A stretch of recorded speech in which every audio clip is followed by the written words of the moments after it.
This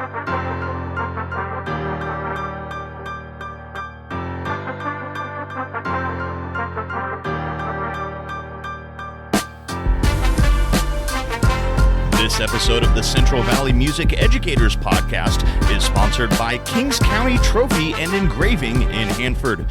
Visit them online at kctrophy.com.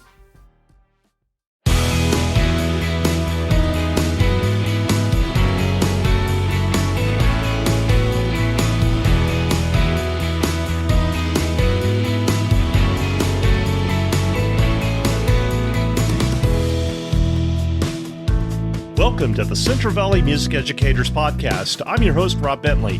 I'm excited to have an additional opportunity in this bonus episode to talk to two outstanding educators who are retiring this year, Brad Pickett and Pete Vanderpaart.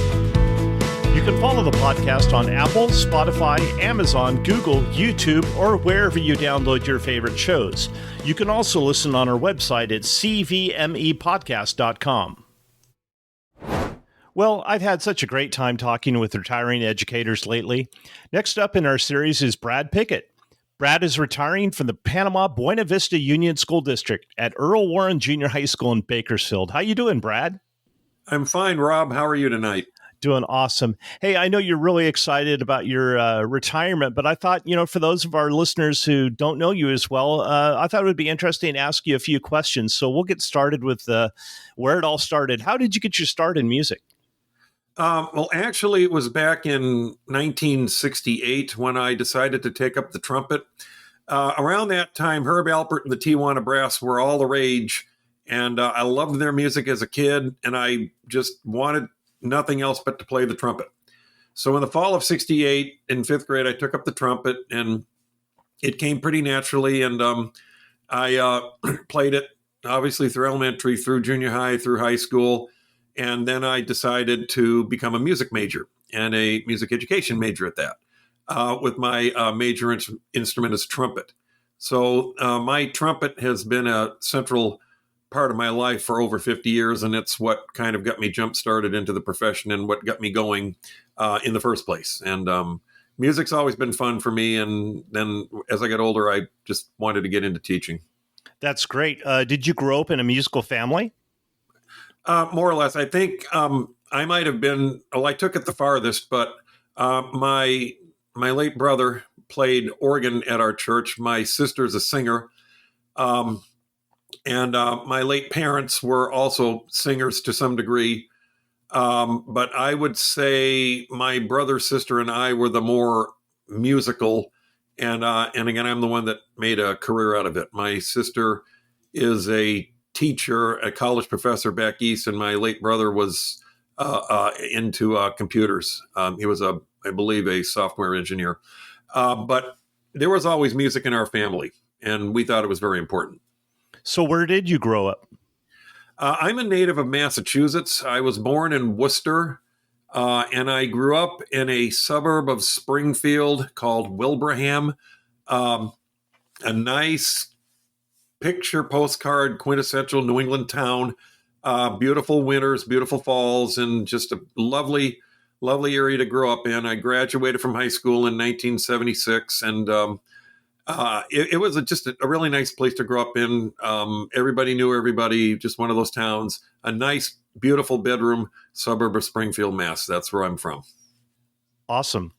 I have my relatives are from back east on Western Mass as well. So where in Western Mass? Pittsfield. Yep, I know where that is. That's further west. Mm-hmm. But yes, I know where that is. I've been there just a couple of times. So you were playing trumpet, and you obviously had an interest in music. What made you want to pursue music, and where did you go to school? Okay, I was actually kicking around the idea of some other careers. I wanted to get into broadcasting, sports broadcasting. That's one of my big side interests in my life, is I'm a big sports fan. Being from New England and Massachusetts, that comes naturally. But music just evolved as the central reason for my existence in high school. It was everything. Band was everything. And it just became more obvious that that's what I should get into. like I said, I had other interests, but it was very apparent by senior year in high school that I should get into music. I had always had a lot of fun in band, and I had always had a lot of fun playing the trumpet. So it just kind of evolved. I can't put my finger on exactly when the decision was made that, okay, I'm going to become a music teacher, but it just kind of happened. It evolved over time. And then I looked around for schools that I thought were real good for music education. I did go 30 miles to the north, the University of Massachusetts at Amherst, and that really terrific music program. I went 4 years there, graduated in 1980 with my bachelor's. I got to work with some really, really good professors there. Many of those professors all went to the University of Michigan and had they got to play under the great Dr. Ravelli and other great professionals there. And so some of them, including my music education professor, guided me towards graduate study there. So after I graduated from UMass, I got into the University of Michigan in Ann Arbor. And I was there for 2 years, got my master's. I got to rub shoulders with Dr. James Froseth, who later on I saw out here in Fresno at a clinic up at Bullard High. But I was with him for 2 years and learned a lot from him. And I did laboratory class work there, got my master's in 82. And after that, it was off to the placement manuals and placement offices trying to find a music education job. But that's where I went to school, and that's how I got my formal advanced education. So what brought you to Kern County? Okay, now that's a funny, more interesting story. It's still a very hard process to get a music teaching job, especially in Massachusetts, where a lot of those programs were into the 3 R's, reading and writing, arithmetic. You go, lots of classmates of mine went on to Harvard, MIT, and all these great schools, Boston University, Boston College, and what have you, and got great jobs in like technical professions and what have you. But a music teaching job in Massachusetts was at the time very hard to get, very hard. So I went to all the placement offices at both UMass and Michigan, got every brochure, and with the help of my brother, we scattered the nation with cover letters, anything, begging for an interview. I did 2 trips around the state of Texas. I figured, hey, let's try and get into Texas and all those high-powered band programs. I made 2 visits there in 82 and 83, and I got a lot of good leads, but one of the advertisements in one of the placement manuals I had said, teaching opportunities in Kern County, California. So I sent them a cover letter. Finally, in September of 1983, the superintendent at the time in Delano, Mr. David Yetter, needed a band director at Cecil Avenue Junior High in Delano. And so he got my app from the county office, flew out to East Hartford, Connecticut. He flew all over the country. He used to recruit nationally. I mean, his frequent flyer miles are incredible. But he went out to East Hartford, Connecticut, interviewed me at a Holiday Inn, gave me the job, and 2 weeks later, here I am, drove 3,000 miles with my father, moved to Bakersfield, taught in Delano, and that was the beginning, 40 years ago. Wow. That's how it all started. That is a story. And so he was recruiting nationwide. He came out there. Yeah, he came out to see me, yes. But again, it is very hard for young people to get a music teaching job. It's very hard. It's not an easy profession to get into. And I got very lucky doing what I did. And finally, one of the letters I sent out paid off. So I got real lucky. So here I am. Okay, so you were in Delano, and then where did you go from there? Because we know you had several stops. Yeah, I was in Delano for 5 years. I taught mostly at Cecil Avenue Junior High School. Now it's a middle school, but it was, in fact, it's like an academy or something like that. But back in the 80s, it was just a plain old grade 7 and 8 junior high school. And then I also drove the short distance to one of the feeder elementary schools, Terrace Elementary, and I taught there in the afternoon. So for 5 years, I was there. And then in 1988, bond issues were passed in Bakersfield, which would build new schools for Panama, Buena Vista. At the time, it was just called Panama. So I sent out applications. I had met with the gentleman there, the directors there, Dennis Terps and Bob Wolfersberger, through Honor Band. And I decided, wow, gosh, I'd love to teach in this district someday. Wow, the facilities they've got, the money, the instruments, the curriculum. Oh, I would love to teach there. Well, finally, in 1988, they had some openings in new schools. They were hiring, so I got hired as an elementary teacher and joined their staff in 1988. Taught 1 year at the elementary, and then Dennis Herbst was promoted to music coordinator, and it's a full-time job. It opened up a junior high job, and that's how I got in. So then I taught at Actus Junior High School for 13 years, from 89 till 2002, and then I moved over to Earl Warren Junior High, and I've been there for the last 21 years. Yeah, your stop at Actus was actually, or I remember my team from Hanford came down and we actually did a visitation at your school at Actus. I think I remember seeing Lisa Butts there. Yeah. Yep. We were there. Others. Yep. Yeah, Yep. we were there.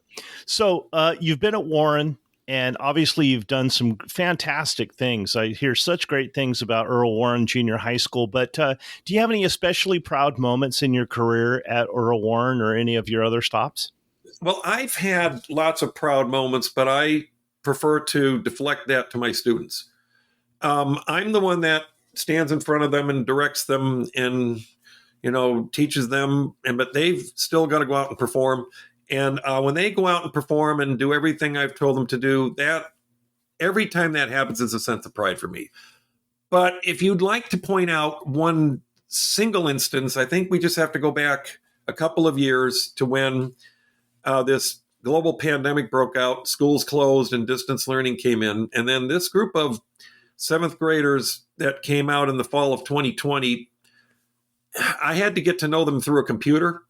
And I worked with them first on Zoom and then Google Meet for 3/4 of the year before kids were allowed to come back to school on a hybrid basis, only 2 days a week. But for 3/4 of the year, I had to teach them through a computer. I had to teach clarinets how to break the register. I had to teach key signatures, fingerings, theory, and all that stuff. But then the kids came back the next year, which was last year, as 8th graders, and they were all technically perfectly at the 8th grade level. But now, of course, we had to teach the ensemble technique, playing a tune, listening, the pyramid, blend, balance, all that stuff. But they managed to pick it up all along. And then they went to festival that year, which was last year, and they got straight superiors. And I've never been more proud of those bunch of 8th graders who survived 3/4 being at home, not being able to go outside, not being able to see their friends. And what they did for me last year, I thought was just probably the most gratifying thing I had ever seen. So if you want to put and answer that question, that's what I would say. Last year's 8th graders overcoming distance learning and doing what they did, I was very, very happy with them.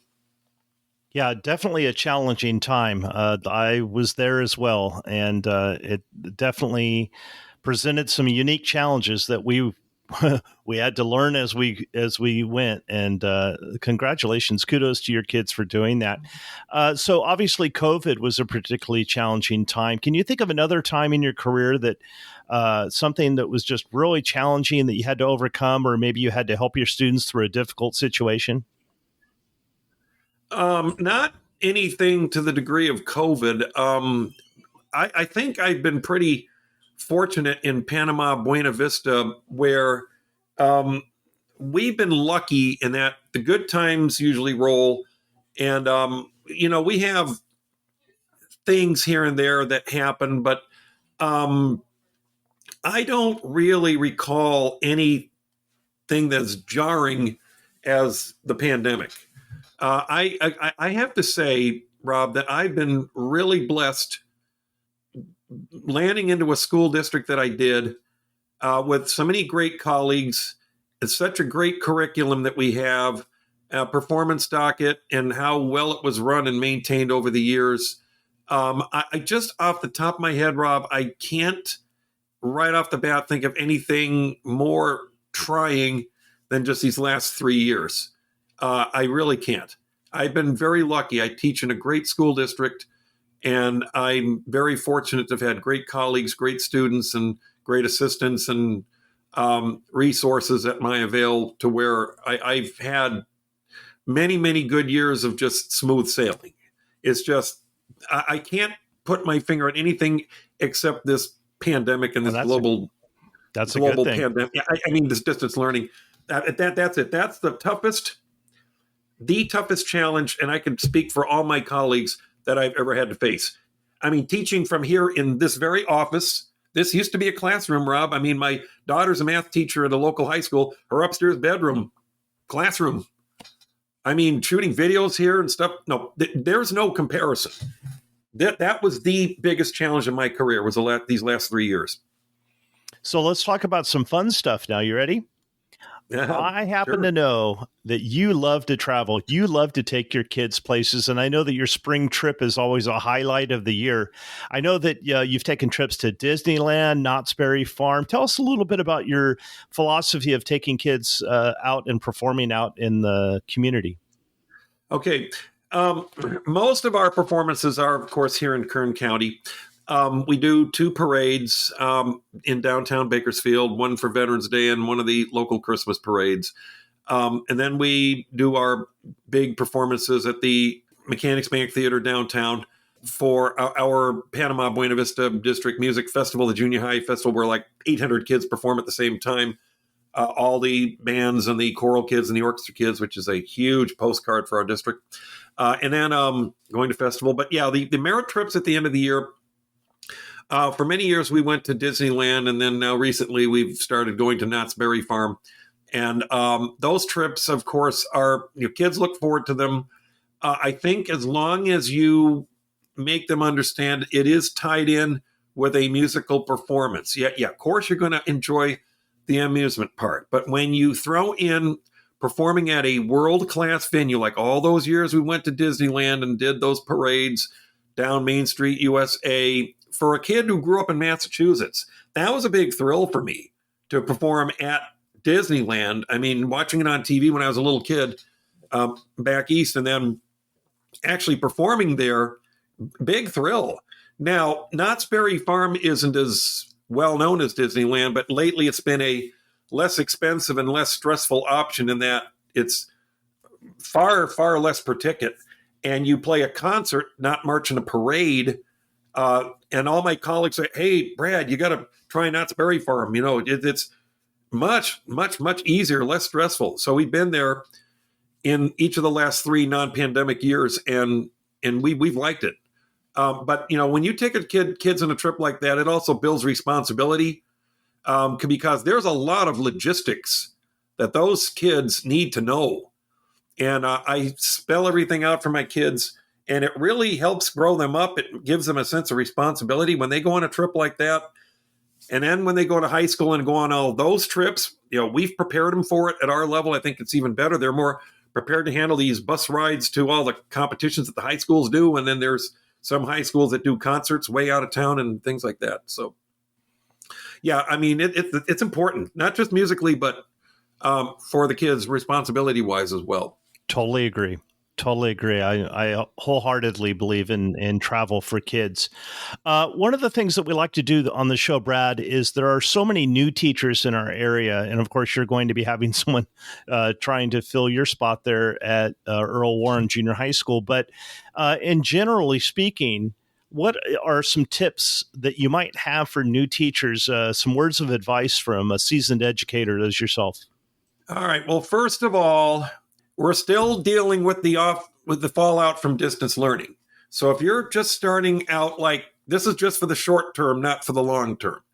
Accept the fact that a lot of your kids are still not used to going to school and they might be a little rough around the edges from a discipline standpoint. But if you're lucky like me, your music kids are maybe a little exempt from that, but still be prepared. Number 2, be prepared for the fact that your kids are going to be a little behind in their preparation. Okay, they're not going to be, you'll get better groups down the road, but some of your kids will be a year behind, like my number 2 band was this year, and then the number 1 band next year will also, they'll be 8th graders, they'll be still a year behind. That will eventually go away. Your experience level will be back to normal in a year or 2 or 3, maybe at the most. Okay. So right off the bat, you're going to have to still deal with effects of distance learning. Now, when everything is back to normal, and I want to say when, not if, when things are back to normal, what I would say is, just do what I did. When you are in contact with your more experienced colleagues in your county or your area, get to know them, brainstorm with them, become a sponge. The person who's taken my place at Warren is all ears. And I really love the fact that she is really taking everything I give her to heart, and I appreciate that. But brand new teachers, brainstorm with your more experienced colleagues. I did that when I get to meet them at my honor band, Kern County Honor Band rehearsals back in the 80s. Introduce myself, get up there and conduct your honor band. If you're a rookie teacher, get up there and conduct honor band.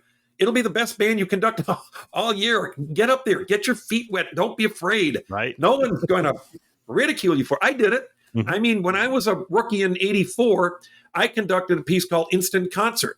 I used to play that song back east in union bands. I get up there and conducted it as if I didn't care. I mean, everybody watched me and they're like, wow, hey, cool. But I mean, I went up there willingly and eagerly. But yeah, and then in addition to your colleagues, go to whatever clinics you can go to, locally, state, whatever you are able to go to. Learn from, these people that come and teach, whether it's, there are some impromptu clinics, there's, local clinics, there's all state, and here, go to some workshops and hear what, state and national and maybe even world experts have to say. And add it to your repertoire. And then when you do that, along the way, find what works and then stick with it. Everybody will find a way to do it. Not everybody's the same. But if you're just young and starting out, try things, see what works. If you fail, don't think of it as failure because, I have, over the years, I've tried stuff and it doesn't work. It's not failing. It's probably a fail if you don't try. Exactly. Okay, just try something. See if it works. And along the way, you'll develop your style. You'll develop delivery, and you'll find out what works. And in the long run, you'll find that this is a very, very rewarding profession. When you look at those kids and they feel great about what they did, and it was because of you, believe me, that's a happiness that I just can't describe. And it's why I've been at this for 40 years. It's just the kids over the years, there's just no better feeling. There really isn't. And that, my friends, is some solid words of advice from our friend Brad. Thanks, Brad. Hey, so it's June and you are retired. And what are you going to do? What do you have on your bucket list? Well, right off the bat, the key word is relax and kind of decompress. So that'll be first up. But I do want to stay involved with the music activities around here, help as needed, where needed. And I've already volunteered to help audition honor band and help out with CMEA, something I've had a little bit of experience with over the years, as you well know. I'd like to still have a hand in running that. As I explained to you off camera, I would love to get some information on podcasts. I'd like to get into podcasting. And something exactly like this in some other areas. When my wife retires, whenever that day will be, we'd like to travel more with the family. But I mean, do some more cooking around here. And of course, I'm going to have to do a lot more of the housework since I'll be the only one home. But mostly, Rob, decompression. I need some relaxed time. It's been a long, long career, and I got to take a step back and just kind of enjoy life just for a little bit and reflect and just enjoy. A well-deserved rest. Congratulations on your retirement, Brad. Rob, I also, before we stop, I want to thank you for your service to Central Section. I want to thank you for all you do for this county and for the CMEA festivals. I've really enjoyed working with you over the years. I pray that you will keep up your great work and continue to help with the festivals. But I think everybody should give you a big round of applause for all the great work you've done for Central Section. So, Rob, thank you too. Well, thank you, Brad. For those of you who don't know, Brad has been a site host for CMEA Band Festivals. Very successful, I might add. The CMEA Junior High Band Festivals in Kern County, and thank him for his service for that. Hey, that's all that time we have for today, but I just wanted to let our listeners know that I'm going to put Brad's contact information, his email, if you'd like to send him a word of congratulations and thank him for everything that he's done for you and the music educators of the San Joaquin Valley. I'm sure he would appreciate it. Brad, again, thank you so much for coming on the show, and I wish you only the best. Thank you, Rob. Appreciate it. Wish you the best, too. Next up is Pete Vanderpaart. Pete is retiring from the Clovis Unified School District. How you doing, Pete? I'm doing great. Feeling great. Counting down. It's at that time of year. Right. Hey, I know you're really excited to finally be retiring. Before we talk about that, let's start from the beginning. For those of our listeners who may not know much about you, where did you grow up and how did you get involved in music? Okay, well, going all the way back, I was born and raised in Fresno, California.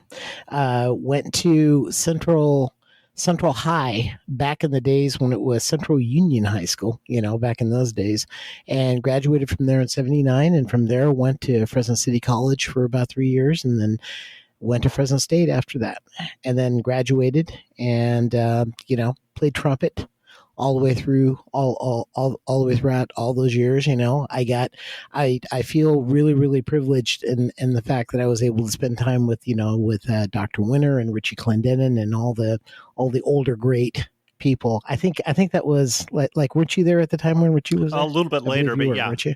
A little bit later? Yeah. Okay. And I just went through, I played in a few bands, did a few things, and just kind of settled in on, okay, yeah, I need to be a teacher because I don't want to do gigs and stay out at 2:00 in the morning and, all that kind of stuff. So. Yeah, that's great. You have a lot of similar experiences. I'm curious though, did you grow up in a musical family or did you have other family members that played instruments? I did. My brothers were constantly playing in the house all the time. And first and foremost, my brother Tom played trumpet and guitar and went to, he actually went to Fresno City College and then went to Fresno State for like one semester or something like that, playing trumpet. But he played a lot of guitar and actually continued on, in his later years. And, he's living in Wisconsin now. But I kind of grew up with that. We had a piano in the house. There was always there were always instruments in the house, and I always had access, to things to be able to make noise on. I could sit on the piano whenever I wanted to. I could pick up a guitar. My mother and father bought me an ukulele. Okay, at the age of 4. Because I wanted to play with my brothers. Okay, because they were constantly jamming all the time, and I couldn't. The little toy guitar that I had, it wasn't cutting it. So my mom and dad went out and bought me an ukulele. And from that, I was able to start learning chords and everything. Everything was totally by ear too, by the way. I didn't understand that I was playing a C chord until way later. So. Yeah, sometimes that's the best way to learn. I get kids that come through all the time, and it's true. They can play, and I try to teach them a chord or a note and stuff, and they go, "I just play." So, yeah, right. Hey, so you talked a little bit about college and such. So you went to college. You're a great musician, and you decided to go into teaching. So can you tell us a little bit about maybe some of your inspiration for going into teaching, and then how you progressed into the classroom? I had really, really good teachers. Thinking back, like I can thinking all the way back to elementary school. I had, it was the teacher that I had because I went to I went to a K-8 elementary school. Okay. So we had the same music teacher from 5th grade to 8th grade. Okay. At that particular site. And, the first music teacher I had really didn't inspire me quite so much. I don't want to go into names, but he didn't inspire me very much. But the second music teacher that I had, it was she was just kind of bright and lively. Nancy Brainer was just a very, very up teacher, okay, and very inspiring, okay, and got me. She was actually the first one to kind of inspire me to like start practicing, and it was fun to play with her, and I kind of took off from there. Then later on in high school, going out to Central, it was fairly easy to be able to get kind of higher up in the section and all that kind of stuff. But I'd started taking private lessons from Wayne Huber, if you know who he is. Okay, and he's retired now, and he used to be the head of the music department at Pacific College, I believe, Fresno Pacific. But he was giving private lessons back in the day, and I started taking lessons from him. And so he was kind of an inspiration there. The most inspiring teachers that I had were probably when I hit college. Okay, I'm going to say Gilbert Rodriguez. Okay, Alex Molnar, E.G. Maruco. Okay, Bob Nielsen. Okay. Then going on to Fresno State, we had Richie Clendenin. Okay, Richie was just an amazing player, and you would just sit in his lessons, and he had so much to give. I mean, it was nice, and of course Doc Sutherland too. So, and yeah, those were all kind of inspirations to me. Yeah. For a lot of people. On last week's episode, we featured Doc Sutherland and had a lot of great videos on that. So for our listeners, you can definitely go back and check that episode out. But let's get back to you, Pete. So you got through college and you went into teaching. Where did you start out teaching? I started teaching. My first job was up in Livingston, California. Okay. Home of Foster Farms Chicken. Yeah. So that was my first job. This was the fall of 1986. So, my starting pay at that particular point was like $21,000, and I went up there because they were about $3,000 higher than another offer that I had, which was in Central. So I decided to go ahead and go up north, and I was up at Livingston for about 3 years doing the junior high band and the elementary school program that was connected with it. So then we got you back in the Valley, here in the Central Valley. So at Central and then Yes. eventually at Clovis. How did that all transpire? Yeah. So going from Livingston, I moved, there was a bunch of stuff that happened behind there with Tammy and I. Okay. Because Tammy and I were connected, we got engaged, we got married, had our first child. All this happened when we were still up in Merced. So Tammy got the job down in Clovis with Clark at Clark Intermediate. So she was driving back and forth every day from Merced all the way down to Clark. Okay. And of course, we knew that we eventually wanted to come back to Fresno and Clovis. So we just went ahead and made the move back to Fresno. And then for about half the year, I was driving from Fresno all the way up to Livingston for about an hour and 45 minutes one way. So, but then from there, I got my next job after that was in Madera Unified. I was doing band and choir and all the general music. So that was my next job. And then I was in, I spent about 7 years in Madera Unified. And then after that, then I finally ended up in Clovis. So you're not only a band teacher, you've actually taught a number of different subjects. I've looked in here and you've had some choir, you've had some strings. Can you tell us a little bit how those experiences were for you? Those experiences, at first they're very scary. I mean, anytime you get into something that takes you out of your comfort zone, okay, it's always a real experience, and it's a learning experience, but it's a good thing though, because what that does is it kind of broadens what you can do and it broadens your abilities, so then you become more comfortable in all these other areas. When I first took over choir, especially here in Clovis, my first couple of years, I mean, I had no idea what I was doing really. I mean, outside of, okay, let's get the kids to sing on pitch. Let's go ahead and do that. But for whatever reason, I noticed that the other choirs in Clovis sounded a little bit different than mine. Okay, in terms of tone and tone production and stuff. So that's where I had to kind of delve into that a little bit more and learn how to, get the kids how to produce their sound in terms of like with vowels and all that kind of stuff. So I had to start going in a little bit more into that.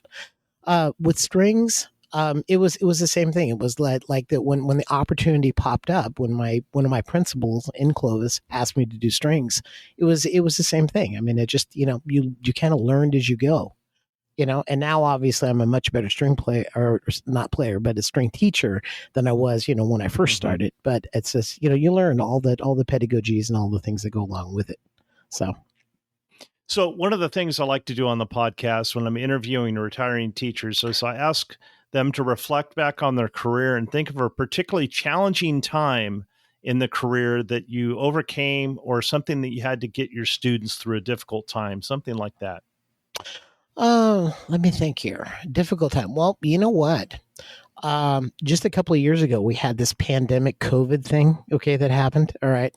That was a very, very challenging thing. Okay. It was challenging, I think, for everybody involved, to all communities. It was challenging for teachers. Okay. Because everything that we did was online. Okay. We had to come up with new techniques. We had to come up with different strategies, in order to try to keep kids' attention, like on Zoom and all that kind of stuff, and of course I'm sure you went through this too, attempting to try to do band on Zoom. Yep. Yeah, right. Exactly. Okay. That was quite an experience, and that was, I mean, I had to completely rethink that, as we all did.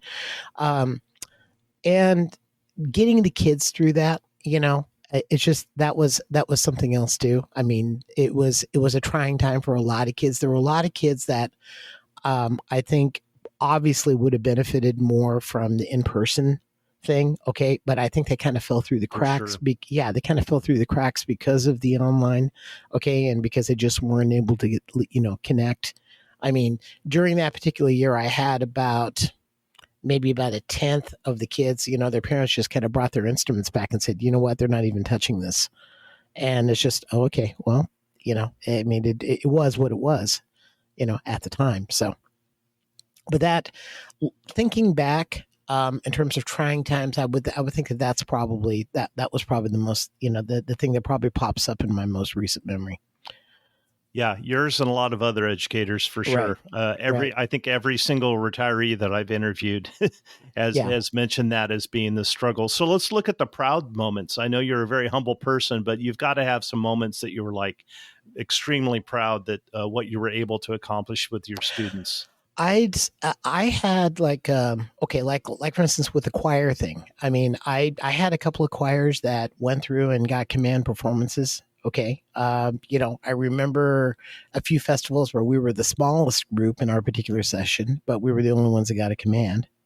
Okay. I think back on times that like different jobs and things like that I had. Like for instance, I'm thinking back to like Madeira. I started a summer jazz program there. All right. And I started an elementary school jazz band. It was comprised of a couple of kids from the different elementary schools from that in the area, in the inner city.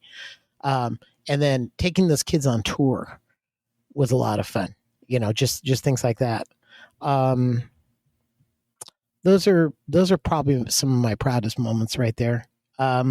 Also, kids that for whatever reason, like I had one thing that kind of popped up in my memory. I remember when I first started teaching up in Livingston, we did one of the local parades, and it was one of these things where it was participation only, and we marched in it. And I remember going through and then being awarded a participation trophy at the end, and we and then we came home and everything, and packed up, sent all the kids home. But then on the following Monday, I remember this one kid he was a little challenged. Okay. And, but he played bass drum for me, and he came back and he came with his mom.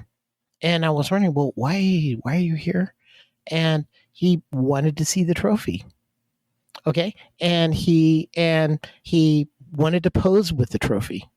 and he had his mom on, back in the days we didn't have, camera phones.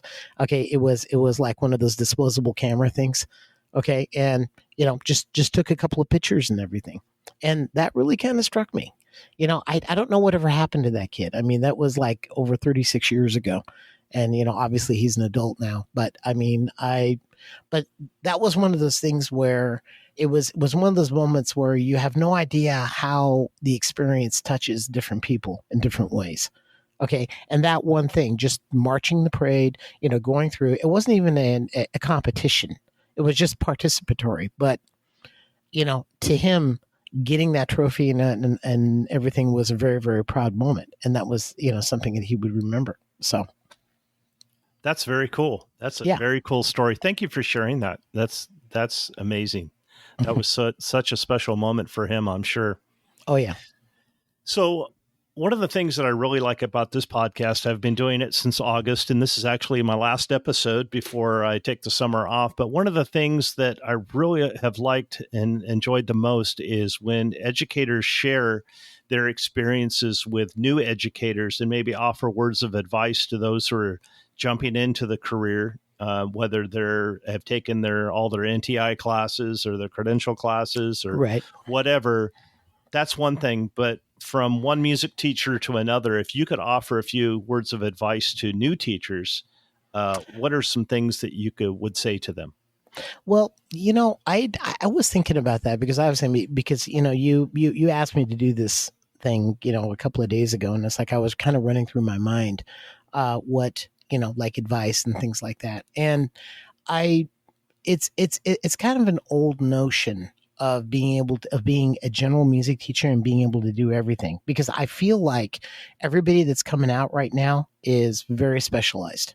We have people that are drum techs. We have people that are specialized in brass. We have people that are, they have their areas and they stay in their areas, or they go to their level. Like they go to the secondary and they stay at the secondary.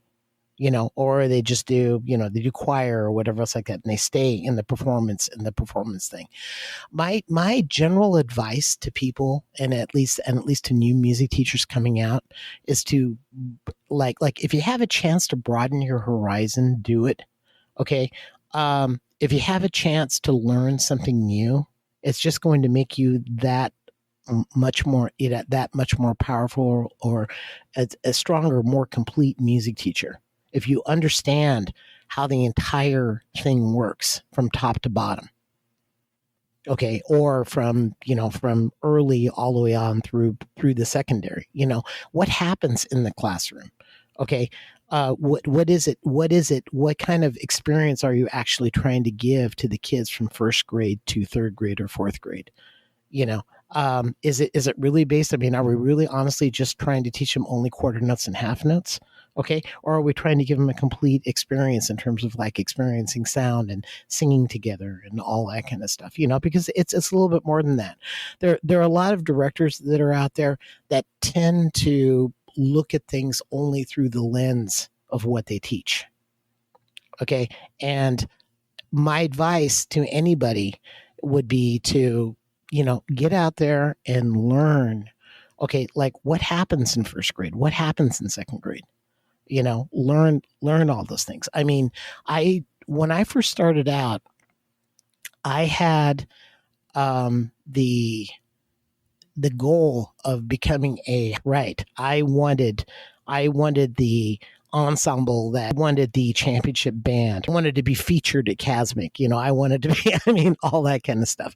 And a lot of that stuff, when I started doing a lot more elementary and stuff like that, it just kind of changed the course of where I wanted to go. Okay. And I think overall it just helped me to be kind of a more well-rounded educator, because I understood how it works. Okay. Through all the way throughout, and to me, if you look at secondary programs and stuff like that, I think right now we're a little bit on the narrow side, because the only thing that we do is we offer, I mean, I'm sure this isn't true for all high schools, but for the most part, most high schools only offer band, strings, and choir, and everything is performance based. So if you have a kid that wants to be in music or wants to participate, they have to, the only thing we have for them is this performance thing right here. We don't have a regular keyboard class, or we don't necessarily have guitar. Okay, at least I know, like up here in Clovis, I know we don't have a lot of guitar, guitar classes and stuff, and just things for people to be able to just casually participate, as opposed to, okay, yeah, no, I have to play horn and I got to be out on the field and I have to spend, 8 to 16 hours a week, practicing a show or whatever else like that. I mean, we need to broaden it out a little tiny bit more. So I think I kind of went off on a tangent there. But but that's exactly what people need to hear. In my own career, I was fortunate enough, and I didn't think at the time that what an advantage it was. But when I had changed positions to another school district, and the expectation was that the band director would also teach classroom music to second graders. And I freaked out. Oh my gosh, I was freaking out. And then they wanted folk dancing and all this stuff. But looking back on that now, man, that was so awesome to be able to just teach music for the love of teaching music, and not necessarily performance based. Right.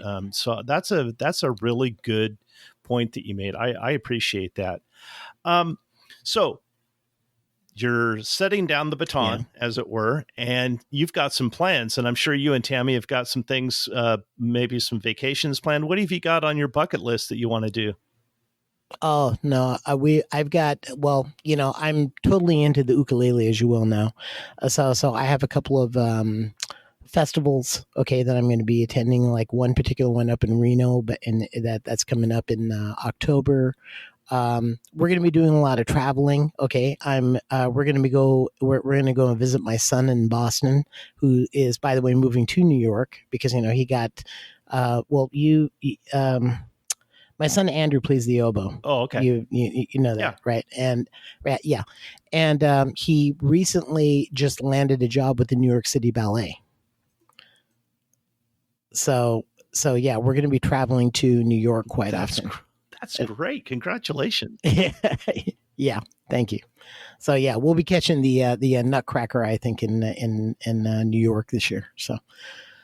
Yeah, well, we know you've got trips planned, but we know you're also a giver, and you're willing to help some of these directors maybe if they have questions. And I know that you're going to be probably available as a clinician, helping people out. And what I'll do is I'll put your contact information in the show notes. Sure. So that people can contact you if they would like to maybe pick your brain a little bit, get some ideas, and maybe have you come and clinic their group. I'd love to have you come down to our school and work with our ukuleles. That would be awesome. I'd be happy to. I want to thank you for coming on the show, and I can't thank you enough for everything you've done for education in the Central San Joaquin Valley, and I wish you only the best in your retirement.